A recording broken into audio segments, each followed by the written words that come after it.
ہم لوگ ذرا تھوڑے سے پریشان ہوتے ہیں کہ بھائی استاد جی مطلب کہتے ہیں کہ ہفتے بعد بھی چھٹی نہ ہو، حالانکہ چھٹی تو ہونی چاہیے۔ وہ کیا فرماتے تھے؟ وہ کہتے تھے جس دن چھٹی ہوتی ہے شیڈول خراب ہو جاتا ہے، بچوں کا اگلے دن بھی مدرسے آنے کو دل نہیں کرتا۔ اور یہ بات ہم نے بعد میں دیکھی، اس کا تجربہ کیا کہ روٹین میں جو نظام چل رہا ہوتا ہے اس میں جب ایک دن کی بھی آپ بریک لگاتے ہیں تو کچھ اگلے دن کا ماحول خراب ہوتا ہے۔ دیکھیں کچھ لوگوں کے پاس دولت ہوتی ہے، کچھ کے پاس نہیں ہوتی، کچھ کے پاس اللہ تبارک و تعالیٰ کی دی ہوئی وسعت ہوتی ہے، کچھ کے پاس نہیں ہوتی۔ وقت ایک ایسی نعمت ہے جو اللہ نے سب کو عطا کی، اگر اس کو ہمیں مینج کرنا آ جائے، طے کرنا آ جائے۔ ہم نے ایسے لوگوں کو دیکھا جنہوں نے بڑے بڑے کارنامے سر انجام دیے۔ حضرت عمر بن عبدالعزیز رحمۃ اللہ علیہ کی عمر 39 سال ہوئی ہے، پوری 40 سال نہیں۔ ہمارے ہاں 39 سال کا ابھی نوجوان ہوتا ہے، ہاں وہ بابا کہیں تو ناراض ہو جاتا ہے۔ 39 سال عمر، 39 سال عمر مبارک تھی جس میں انہوں نے روز 5 سپارے قرآن پاک بھی پڑھ لیا، کئی لاکھ بار درود شریف بھی پڑھ لیا۔ انہوں نے اپنے پورے عہد حکومت میں بڑے بڑے سرائے قائم کیے، بڑی بڑی مساجد بنائی۔ جو پچھلے بادشاہ ان سے پہلے گزرنے والے عدل نہیں کرتے تھے، وہ ساری خرابیاں دور کر کے انہوں نے عدل بھی کر دیا۔ ان 39 سالوں میں یہ وہ حسین شخص ہے، پھر اس نے اتنا کام کیا کہ اسے رسول پاک کی بارگاہ سے سلام بھی آیا۔ اتنے بڑے کام کر کے وہ 39 سالوں میں اللہ کے حضور بھی حاضر ہو گئے، اور صدیاں بیت گئیں۔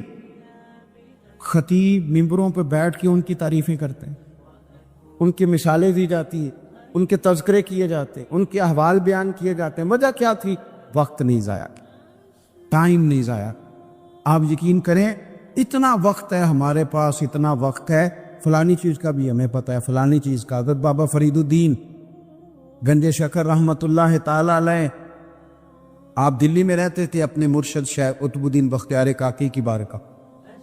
تو ایک بندہ دور سے کہیں آیا تو اس نے بابا صاحب سے کہا فلانے محلے جانا ہے۔ فرمانے لگے مجھے نہیں پتا اس کا۔ وہ کہنے لگا آپ دلی میں نئے آئے ہیں؟ فرمائے نہیں، سالوں بیت گئے۔ تو کہا پھر آپ کو اس محلے کا نہیں پتا؟ کہنے لگے 2 گلیوں کا پتا ہے، ایک قطب کے گھر جاتی ہے، دوسری واپس آتی ہے، تیسری کا نہیں پتا۔ وہ تو فارغ لوگ ہیں جو گھومیں گے، ادھر جائیں گے ادھر جائیں گے، ہماری تو جو ڈیوٹی ہے ہم ڈیوٹی کر لیں۔ اپنی زندگی میں اوقات کا اتنا ضیاع ہے، اتنا ضیاع ہے، اتنا ضیاع، حد ہو گئی۔ ہمارے بزرگوں نے جو اب وہ کتابیں لکھ گئے جو ہم سے پڑھی نہیں جاتی، اتنی بڑی ہے، لوگ پڑھ نہیں پاتے ساری زندگی میں۔ اعلیٰ حضرت فاضل بریلوی نے 1000 کتاب لکھی ہے، اور ایسے نہیں لکھ دی کہ 4 کتابیں رکھی تو 5 بھی اس میں سے نکل آئی، ایسے نہیں، بلکہ انہوں نے ایک کتاب لکھی ہے جس کو کھولا جائے تو کئی جلدوں میں کتابیں بنتی۔ کیسے لکھا؟ وقت مینج تھا، وہ وقت پہ اٹھتے تھے، وقت پہ سوتے تھے، وقت پہ جاگتے تھے، وقت پہ نماز پڑھتے تھے، وقت پہ سارے کام کرتے۔ حکیم الامت مفتی احمد یار خان صاحب نعیمی رحمت اللہ علیہ قرآن مجید کی تفسیر لکھنے بیٹھے تو ایک پارے کی 1 جلد لکھی، 8 جلدوں میں حدیث کی شرح لکھی، سینکڑوں شاگرد بنائے، بے شمار ان کے عقیدت مند ہوئے، ان کی کتابیں انمول موتی۔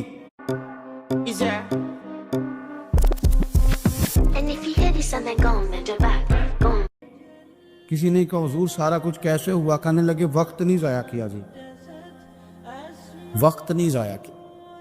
مفتی صاحب نا جب جمعے کا خطبہ دینے کے لیے ممبر پہ بیٹھتے تھے اور پہلی بات کرتے تھے نا الحمدللہ، تو لوگ گھڑی ٹھیک کرتے تھے، کہتے تھے لو بھی 1 بج گیا، مفتی صاحب بیٹھ گئے۔ یہ 1 منٹ آگے پیچھے نہیں ہوتے، بلکہ ایک سادی مثال، مفتی صاحب عصر کی نماز سے 15 منٹ پہلے گھر سے نکلتے تھے، تو آپ گزرتے تھے نا جہاں سے، تو ایک حویلی تھی، ایک ذمہ دار تھا، وہ اس نے بھینسیں رکھی ہوئی تھی، تو عصر سے پہلے تھوڑا سا بھینسوں والے لوگ دودھ دھونا شروع کرتے، تو مفتی صاحب جب سامنے سے گزرتے تو وہ ذمہ دار کہتا اپنے بیٹے سے انہیں پتر کٹا چھڑ دے، مفتی صاحب لانگ گئے نہیں۔ وہ کہتے ابا جی اجے دن کھلوتا ہے، کہتے دن نو چھڑ استاد لانگ گئے نہیں، وہ وقت پہ جاتے ہیں لہذا وقت ہو گیا، تو اس طرح کر، تو شروع کر دودھ دھونا۔ تو کہتے ہیں گھڑیاں کم ہوتی تھی، ہر بندے کے پاس ہوتی نہیں تھی، تو اگر گھڑی منگا کے بھی کبھی دیکھتے تھے تو واقعی 4:45 ہوتے تھے، اپنے معاملات کو لوگوں نے جب طے کر لیا، جب ان کا ارادہ بن گیا، جب وہ کام کرنے والے لوگ تھے، آپ یقین کریں کئی لوگوں کو اپنے بارے میں اتنی معلومات نہیں ہوتی جتنا ان کے پڑوسیوں کو ان کے بارے میں پتا ہوتا، اتنی معلومات نہیں ہوتی جیسے ویسے لوگوں کو خبر ہوتی ہے کہ فلانا. اور کسی دانشور نے بڑی عمدہ بات کی تھی، اس نے کہا تھا ہمیں پڑوسی کے بچوں کی غلط حرکتوں کا پتہ ہوتا ہے پر اس کی غربتوں کا پتہ نہیں ہوتا. یہ ذرا وقت پہ خیال کرتے ہیں کہ فلانا بچہ شرارت کتنی کرتا ہے، یہ نہیں سوچتے کہ اس کی فیس بھی ادا ہوئی ہے کہ نہیں، انہوں نے روٹی بھی کھائی ہے کہ نہیں، ان کے پاس اسکول جانے کا یونیفارم بھی ہے کہ نہیں. حضرت سیدنا طفیل بن عمرو دوسی رضی اللہ تعالیٰ عنہ کہتے ہیں میں نے کلمہ پڑھا تو میرے کریم محبوب علیہ السلام فرمانے لگے جا کے نا قبیلے میں بھی دین کی دعوت دے. فرماتے ہیں میں نے پیغام دین دیا اور سارے قبیلے میں دیا، کوئی ایک دروازہ بھی رہا نہیں جہاں میں نے پیغام نہ دیا. لیکن ایک بندے نے بھی میری بات قبول نہیں کی، میں تلخ ہو گیا. اتنی دیر ہو گئی بات کرتے، ایک بھی نہیں سنتا یار. حالانکہ جو دعوت دینے والا ہوتا ہے اس کے ذمہ اذان پڑھنا ہوتا ہے.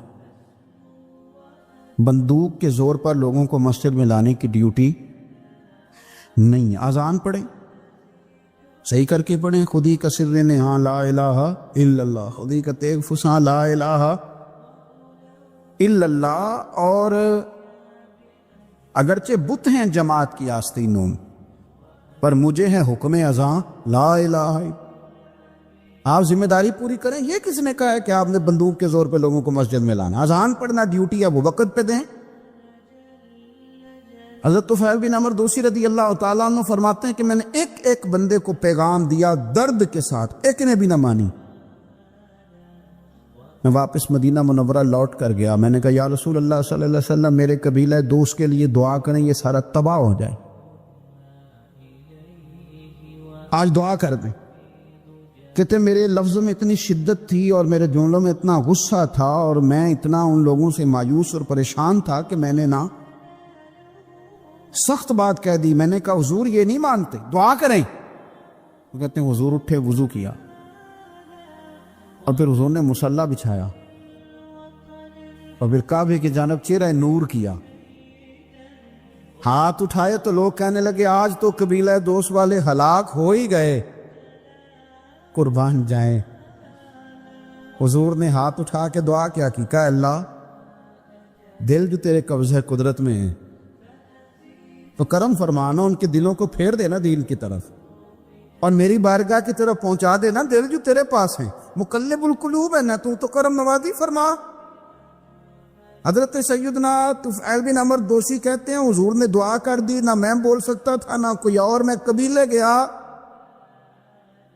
پر لوگوں قربان جاؤں میں اپنے قبیلے بعد میں پہنچا، حضور کی دعا کا اثر میرے قبیلے پہلے پہنچ گیا.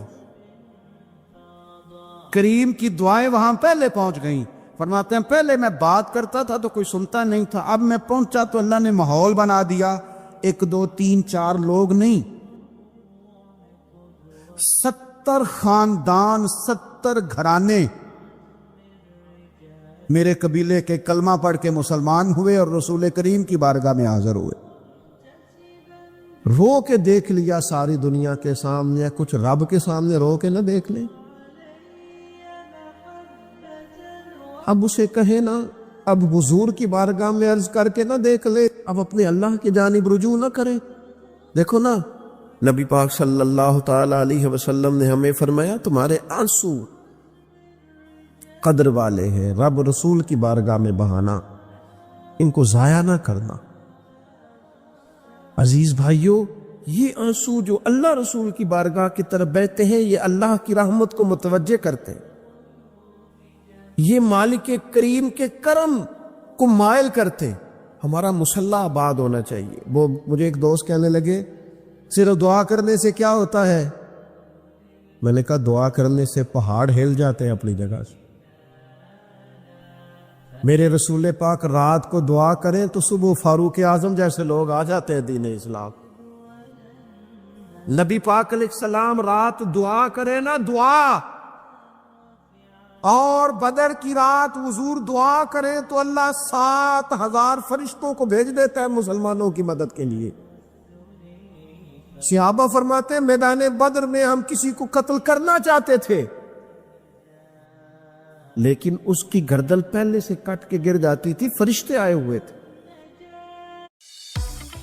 Order food you love with Food Panda. Download the app and order now. آج ہمارے ساتھ اللہ کی مدد ناراض ہو گئی ہے, ہم سے رب کی مدد ناراض ہے.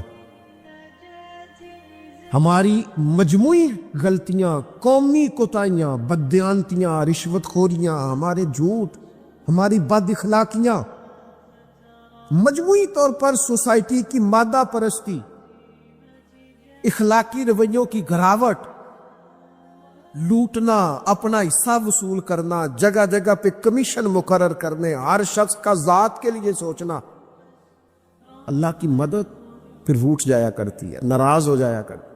سب سے ضروری کام یہ ہے, سب سے ضروری کام کہ اللہ کی مدد شامل ہو. سب سے. ایک صحابی تھے, ایک جگہ انہیں شہید کیا جا رہا تھا, تو کافر چاہتے تھے کہ ہم ان کی لاش کو معاذ اللہ ثم معاذ اللہ بے حرمتی کریں.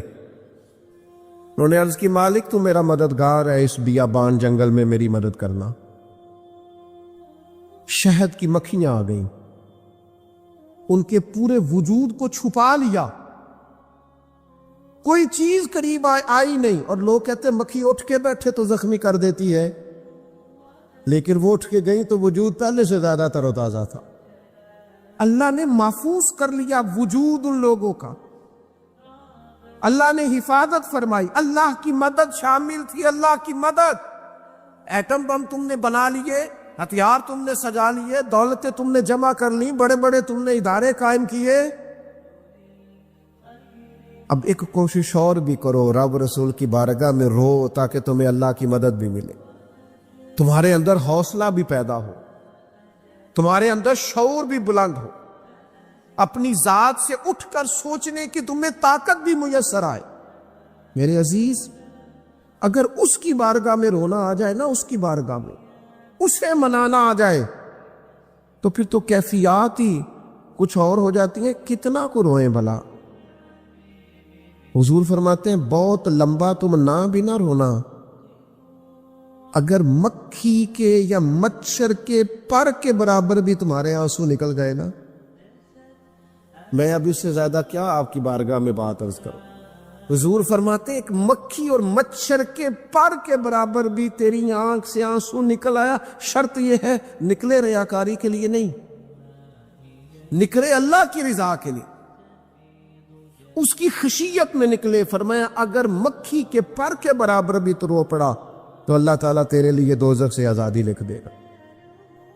اور نبی پاک صلی اللہ تعالی علیہ وسلم نے بیان فرمایا ہے, حضور فرماتے جو اللہ کے خوف سے رو پڑے نا, جس طرح بھینس بکری گائے کے تھنوں سے نکلا ہوا دودھ دوبارہ تھنوں میں نہیں نہ جاتا,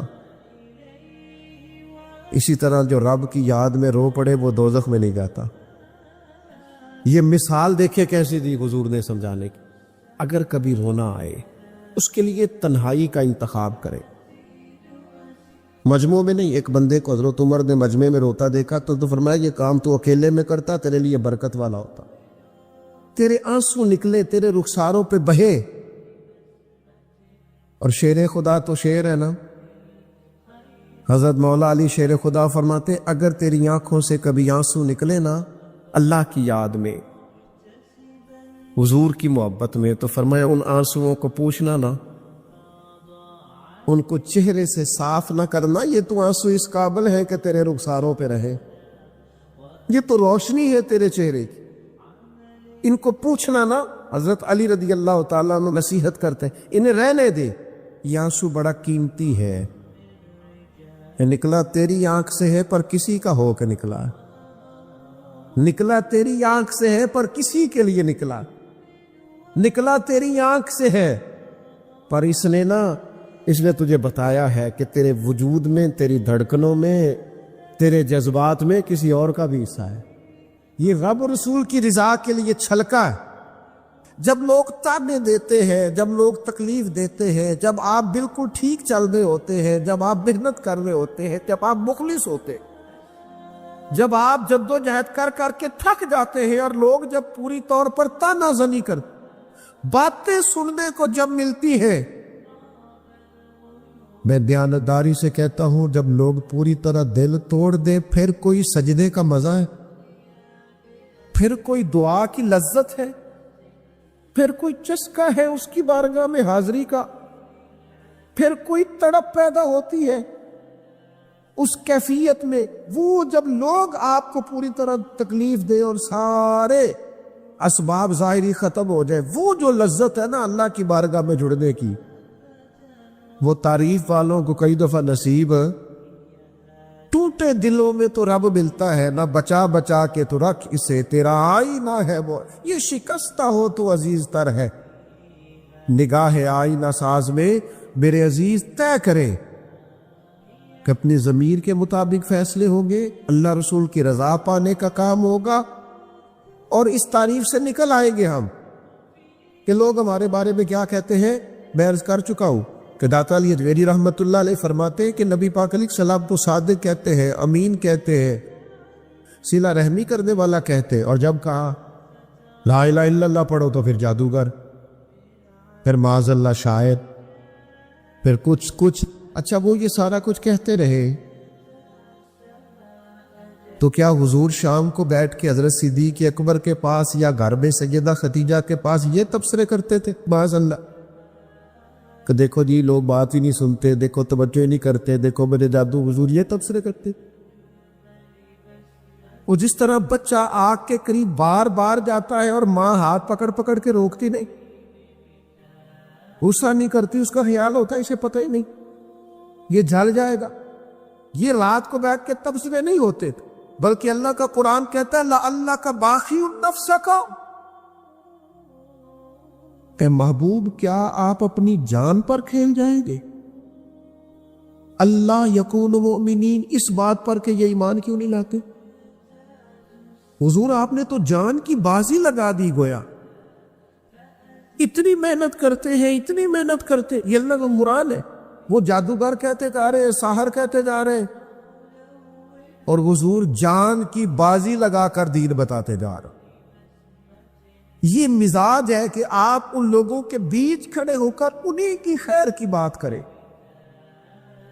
انہی کے حق میں بھلے کی بات کریں جو آپ پر تانا زنی کر، آپ انہی لوگوں کے لیے دیکھیے حضرت موسیٰ علیہ السلام،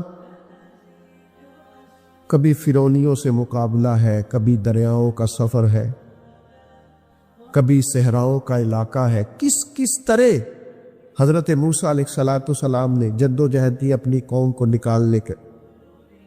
آپ قرآن مجید کھولیں، جگہ جگہ حضرت کلیم علیہ السلام کا ذکر ملے گا، کبھی وہ پانی کا مطالبہ لے کے آ، کبھی کچھ لے کے آ، دن رات حضرت موسیٰ علیہ السلام انہیں فرعون سے، فرعونیوں سے نجات دلانا چاہتے ہیں، لیکن وہ کتنی ذہنی اذیت دیتے ہیں۔ آپ تاریخ پڑھ کے دیکھیں، کبھی وہ ان سے کہا گائے ذبح کرو تو پوچھتے ہیں ہمیں کیسا ہو، بچڑی ہو کہ جوان ہو۔ کبھی حضرت موسیٰ علیہ السلام کے بارے میں معاذ اللہ ثم معاذ اللہ، یہاں تک انہوں نے کہہ دیا کہ آپ نے تو اپنے بھائی حضرت ہارون کو قتل کر کیا، یہاں تک کہ ایک عورت کو کہا جا کے جناب حضرت موسیٰ پہ الزام لگا دو۔ کبھی وہ کہتے ہیں کہ معاذ اللہ آپ اتنا اپنے آپ کو پردوں میں چھپا کے رکھتے ہیں، چونکہ حضرت کلیم بڑے حیادار تھے، اللہ کے سارے نبی حیادار ہوتے، وہ کہتے تھے لگتا ہے جسم پہ معاذ اللہ ثم معاذ اللہ کوئی عیب ہے، کبھی کوئی بات، کبھی کوئی بات، کبھی کوئی بات۔ لیکن آپ حضرت کلیم کو دیکھیں، وہ جہاں بھی رب کی بارگاہ میں عرض کرتے ہیں اپنی امت، وہ اپنی قوم کی خیر ہی، وہ اللہ کی بارگاہ میں یہی عرض کرتے ہیں مالک ان کے لیے ہدایت کے راستے واضح، یہاں تک ان کی قوم نے کہہ دیا معاذ اللہ، یہ اللہ کا قرآن فرماتا ہے، آپ سورہ آراف پڑھ کے دیکھیے، وہ کہنے لگے اے موسیٰ ہمیں تو آپ سے پہلے بھی آپ کی وجہ سے تکلیف پہنچی، معاذ اللہ آپ کے بعد بھی آپ کی وجہ سے تکلیف پہنچی، وہ آپ کی ولادت کی خبر معروف ہی تو فرعون نے ہمارے بچے قتل کرانے شروع کر، تو آپ کے تو آنے سے پہلے بے تکلیفیں پہنچ رہے. لیکن حضرت موسیٰ پھر بھی کہتے اور صبر کرو تمہارا دشمن ہلاک ہو جائے, اللہ تعالیٰ تمہیں کامیابی دے گا. پھر اللہ تعالیٰ نے اس کا اعلان بھی فرمایا, فرمایا یاد کرو نا بنی اسرائیل والوں, وہ وقت یاد کرو نا, وَإِذْ نَجَّيْنَاكُمْ مِنْ آلِ فِرْعَوْنَ, پھر ہم نے تمہیں نجات دی فرعون والوں سے, پھر ہم نے تمہیں نجات دی ان لوگوں سے, فرعونیوں سے تمہیں بچا لیا. کس کی برکت سے؟ حضرت موسیٰ علیہ السلام کے برکت. اللہ نے ان کے ذریعے تبلیغ فرما کے بچا لیا. قوم میں اس کے اندر تبلیغ دیتی. حضرت سیدنا شعیب علیہ السلام کا ذکر ہمیں ملتا ہے سورہ ہود کے اندر. حضرت شعیب اپنی قوم کو منع کر رہے, کیا کہہ رہے؟ ناپ تول پورا کرو, نا انصافی نہ کرو, لوگوں کا حق نہ مارو, یہ خیر کی دعوت. قوم جواب میں کیا کہتی ہے؟ سورہ ہود پڑھیے. وہ کہتے ہیں ہمیں نہیں سمجھ میں آتی آپ کی باتیں. اگر ہمیں آپ کے قبیلے کا ڈر نہ ہوتا تو معاذ اللہ ہم تو آپ کو پتھر مار مار کے شہید کر دیتی. آپ انہیں تبلیغ دین کر رہے ہیں, آپ انہیں اخلاقیات سکھا رہے ہیں, آپ ان کے کردار و عمل میں خوبصورتی پیدا کرنا چاہ رہے. وہ کہتے ہیں اگر آپ کے قبیلے کا خوف نہ ہوتا تو ہم تو آپ کو شہید کر دیتے. تو جواب میں حضرت شعیب نے کیا کہا؟ جاؤ پھر موج کرو. انہوں نے کہا ایسی قوم کو تبلیغ کروں جو پتھر مارنے کی بات کرتی؟ کیا میں ویسے لوگوں کو دعوت خیر دوں جو مجھے شہید کرنے کی بات؟ کیا خوبصورت جملہ ہے قرآن مجید نے بیان کیا. حضرت سیدنا شعیب فرمانے لگے وَيَا قَوْمِ اعْمَلُوا عَلَىٰ مَكَانَتِكُمْ إِنِّي عَامِلٌ, فرمانے لگے قوم والو تم اپنی جگہ کام کرتے رہو جو تم نے کرنا ہے, اور میں اپنی جگہ دین کی تبلیغ کرتا رہو. کرو تم اپنا کام اور میں اپنا. شکوہ ظلمت شب سے تو کہیں بہتر تھا ہم اپنے حصے کی کوئی شمع جلاتے جاتے. خبر پھیل گئی کہ حضرت عثمان غنی کو شہید کر دیا گیا. انہوں نے حضرت عثمان کو روک لیا تھا, بٹھا لیا تھا. یہاں خبر پھیل گئی جناب عثمان کو شہید کر دیا گیا. عثمان میں قربان رستوں سے جہاں تھے آپ گزرا کرتے تھے, میرے محبوب نے فرمایا آؤ بھائی سارے میرے ہاتھ پر بیعت کرو, میرے ہاتھ پر بیعت کرو, موت کی بیعت کرو, ہم نے عثمان کے خون کا بدلہ لینا. محبوب کا جوش و خروش, صحابہ بیعت کر رہے کس بات پر؟ حضرت عثمان کے بدلے پر. 1400 لوگوں نے بیعت کی بشمول مولا علی شیر خدا کے. کہ ہم نے حضرت عثمان کا بدلہ, حضور کو پتا تھا, محبوب تو جانتے ہیں, پر جذبات کو صحیح رخ دینا تھا. فرمایا آؤ بیعت کرو, اور تمام لوگوں نے بیعت کر لی, صرف حضرت عثمان نہیں تھے. حضرت انس بن مالک فرماتے محبوب نے اپنے ہاتھ فضا میں لہرائے, فرمایا بھی عثمان موجود نہیں ہے, فرمایا یہ ہاتھ میرا, یہ میرے عثمان کا, لو میں عثمان کی بھی بیعت کرتا ہوں, یہ عثمان کی بھی. حضرت حضرت انس بن مالک فرماتے, جناب انس بن مالک فرماتے قسم اللہ کی, وہ جس وقت نبی پاک نے کہا نا یہ عثمان کا ہاتھ ہے, فرماتے اس وقت عثمان کا ہاتھ کائنات کے سب لوگوں کے ہاتھوں سے بہتر ہو گیا تھا. اتنی عظمتیں ملی حضرت عثمان غنی کو, اتنا مقام ملا سیدنا عثمان کو. یہ جو لوگ ہیں نا, یہ جو دروازہ رسول کے خاص غلام ہیں, ان غلاموں کی محبت سے فیض آئے گا رسول پاک کی محبت کا. غلامی کی طبیعت چاہے گی, ان سے پیار کرو گے تو مدینے والے کے محبوب بن جاؤ گے. ان لوگوں سے سیکھیں گے کہ دین کا اصل مزاج کیا ہے, یہ بتائیں گے. حضرت عثمان غنی رضی اللہ تعالیٰ عنہ, انہوں نے رسول کائنات صلی اللہ تعالیٰ علیہ وسلم سے محبت کی, پیار کیا. اس انداز میں کیا کہ وہ درجنوں سینکڑوں لوگ کھڑے ہیں اور کئی دنوں کی بھوک ہے, تو منافقین ہنس رہے ہیں کہ دیکھو مسلمانوں کے پاس تو کھانا ہی نہیں, تو عثمان غنی اونٹوں پہ رکھ کے پکا کے لنگر بھیج رہے ہیں, ہمیں کھلاؤ ان کو, عثمان کی جانب کھلاؤ کھانے. حضرت عثمان غنی ایک صحابی قرض لے گئے, کچھ دنوں کے بعد آئے, آ کے کہنے لگے واپس لے لے. کہنے لگے میں نے تو مربت میں دے دیا تھا, تو میرے نبی پاک کا غلام ہے, میں تو اس نسبت کا پابند دے دیا تھا, واپسی کا کیا مانا ہوں. حضرت سیدنا عثمان غنی کا ڈھلا ہوا رسیلا سجیلا مزاج, اس میں خوبصورتی, اس میں ٹھہراؤ, اس میں رسول پاک کی محبت کا رنگ. حضرت رقیہ رضی اللہ تعالیٰ عنہ حضور کی صاحبزادی ہیں, ان کے ساتھ حضرت عثمان غنی کا نکاح ہوا. جناب اسامہ بن زید کہتے ہیں حضور نے مجھے کچھ چیز دینے بھیجا, ابھی میں چھوٹا تھا, گھروں میں چلا جاتا تھا, اور بعض نے لکھا ابھی پردے کی آیتیں ہی نہیں آئی تھی, لوگ جاتے تھے ایک دوسرے کے گھروں میں. حضرت اسامہ بن زید کہتے ہیں میں گیا کھانا دینے, تو میں نے دونوں میاں بیوی کو گھر میں بیٹھے دیکھا. میں واپس آیا تو محبوب فرمانے لگے میری بیٹی اور میرے داماد کو دیکھا. تو میں نے کہا یا رسول اللہ دیکھا ہے. فرمایا اتنے خوبصورت لوگ پہلے بھی کبھی دیکھے؟ اتنے خوبصورت تھے حضرت عثمان غنی, اتنے حسین تھے, اتنا ان کے مزاج میں نفاست تھی, اس قدر زیادہ شرم و حیا والے. حضور فرماتے ہیں ایسے لوگ کبھی دیکھے؟ میرے دوستوں, ان لوگوں سے پیار کرنا, ان سے محبت کرنا, ان کے ناموں پر اپنی اولادوں کے نام رکھنا, ان کی غلامی کا ذکر اپنی طبیعتوں میں پیدا کرنا. اور پھر نبی پاک صلی اللہ تعالی علیہ وآلہ وسلم نہ ان کا ذکر کرتے تو مختلف انداز میں, مختلف زاویوں سے. محبوب ایک باغ میں بیٹھے, یہ بھی ذرا دیکھنا, کبھی من موج میں ہوتا ہے اور تن شوق میں ہوتا ہے, کبھی کیفیات اور ہوتی ہیں. کبھی وہ ایک مقام پہ کہا تھا نا میرے اوپر ایک ایسا وقت آتا ہے کہ میرے ساتھ میرا رب ہوتا ہے جو اس کی شان کے لائق. تو نبی پاک علیہ السلام پر گویا وہ جو حضور فرماتے ہیں نا میرے ساتھ ایک ایسا وقت آتا ہے جب میرے ساتھ میرا کریم مالک کرم نوازی فرماتا ہے, وہی آتی ہے یا کلام کرتا ہے. تو محبوب پاک صلی اللہ تعالی وسلم تشریف فرمایا. جناب ابو موسیٰ اشعری رضی اللہ تعالیٰ عنہ فرماتے ایک باغ میں حضور بیٹھے تھے, تو میری حضور نے ڈیوٹی لگائی باہر دروازے پر. فرماتے باہر کوئی آیا اس باغ کے دروازے پر, تو حضور فرمانے لگے جو دروازے پہ آیا اسے اجازت بھی دے دو اور جنت کی بشارت بھی دے دو. ظاہراً تو حضرت ابو موسیٰ اشعری نے بھی بندہ نہیں دیکھا کون آیا ہے, وہ سامنے تو آیا ہی نہیں, لیکن حضور نے اندر بیٹھے بیٹھے ہی نا, اندر بیٹھے بیٹھے ہی محبوب فرمانے لگے وہ جو آیا ہے نا, کیونکہ حضور تو مالک ہے نا جنت کے. میرے امام فرماتے تجھ سے اور جنت سے کیا مطلب, منکر دور ہو, ہم رسول اللہ کے, جنت رسول اللہ کے.